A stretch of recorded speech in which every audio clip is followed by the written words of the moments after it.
ভোগৰ ভোগজৰালৈ আকৌ আহিল ভোগালী। চৌদিশে চলিছে ভোগালী বিহুক আদৰাৰ প্ৰস্তুতি। ঠায়ে ঠায়ে বিভিন্ন আৰ্হিৰে প্ৰস্তুত হৈছে ভেলাঘৰ। আৰু ইতিমধ্যে আখলত পিঠা বনোৱাত ব্যস্ত হৈ পৰিছে গাঁৱৰ জীয়ৰী বোৱাৰী। এই মুহূৰ্তত মই আহি গহপুৰৰ শংকৰদেৱ শিক্ষা নিকেতনত উপস্থিত আছোঁ। আৰু এই আৱাসিক বিদ্যালয়খনত ইতিমধ্যে শিক্ষক ছাত্ৰ ছাত্ৰী সকলোৱে ভেলাঘৰ প্ৰস্তুতত ব্যস্ত হৈ পৰিছে।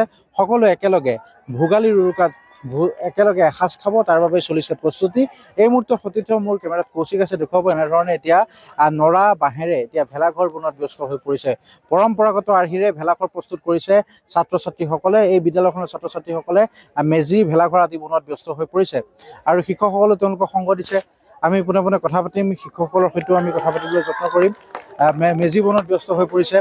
অকণমান আপোনাৰ ওচৰলৈ আহিছোঁ, ভোগালী বিহুৰ উল্লেখ জনাইছোঁ আগতীয়াকৈ। কেনেধৰণে চলিছে প্ৰস্তুতি?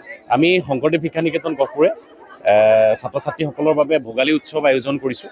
গতিকে ছাত্ৰ ছাত্ৰীসকলে যিহেতু আমাৰ আৱাসিক বিদ্যালয়, ইয়াত ছাত্ৰ ছাত্ৰীসকলে সম্পূৰ্ণ আৱাসিকভাৱে থাকে। গতিকে তেওঁলোকৰ পৰীক্ষা চলি আছে, 13 তাৰিখলৈকে পৰীক্ষা আছে। গতিকে তেওঁলোকে শিপাৰ লগত সংযোগ হ'বলৈ সুবিধা নাপায়।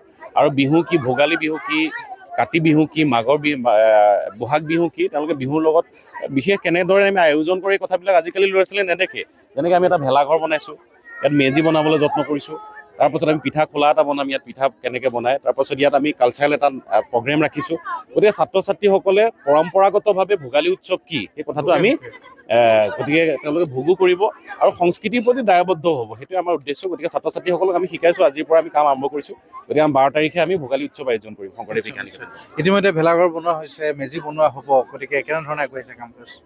আমাৰ শংকৰদেৱ শিক্ষা নিকেতনৰ সমূহ পৰিয়াল, ছাত্ৰ ছাত্ৰী, শিক্ষক, কৰ্মচাৰী, বিশেষকৈ ছাত্ৰ ছাত্ৰীসকলৰ শিক্ষকসকলে লগ লাগি পেলাই আমাৰ এইটো যি ভেলাঘৰ বনাইছোঁ, খৰি কটাৰ পৰা আৰম্ভ কৰি নৰা কটাৰ পৰা আমি উৰুকাৰ আগদিনাখনেই আমি উৰুকা পাতিম, মানে 12 তাৰিখে।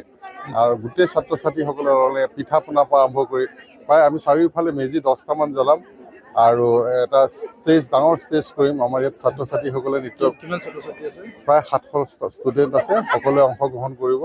তাৰ মাজতে আমাৰ ইণ্ডিয়ান আইডলত যোৱা গায়িকাও আছে।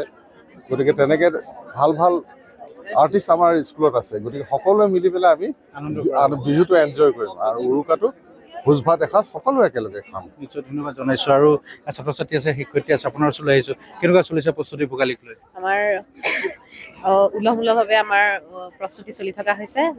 সকলোৱে নিজৰ নিজৰ ভাগৰ কাম কৰি আছে আৰু আমাৰ নাচ গানৰ বহুতখিনি প্ৰেক্টিচ অলৰেডি চলি আছে। আমি সকলোৱে এতিয়া এটা গান শিকি আছিলোঁ, গাই শুনাও নেকি? ঠিক আছে, সকলোৱে।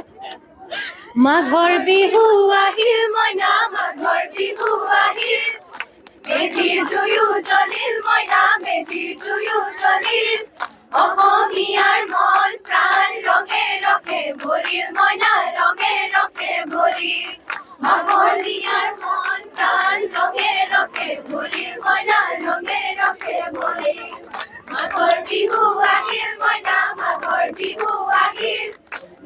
আৰু এনেধৰণে এতিয়া যিহেতু ভোগালী কেন্দ্ৰ কৰি চৌদিশে চলিছে প্ৰস্তুতি। আৰু এই মুহূৰ্তত গহপুৰৰ যি ফুলেঙিস্থিত শংকৰদেৱ শিক্ষা নিকেতন, তাত দেখুৱাইছোঁ ভোগালীৰ প্ৰস্তুতি। ইতিমধ্যে ভেলাঘৰ বনোৱাত ব্যস্ত হৈ পৰিছে ছাত্ৰ ছাত্ৰীসকল। মেজি তেওঁলোকে নিজে প্ৰস্তুত কৰিছে।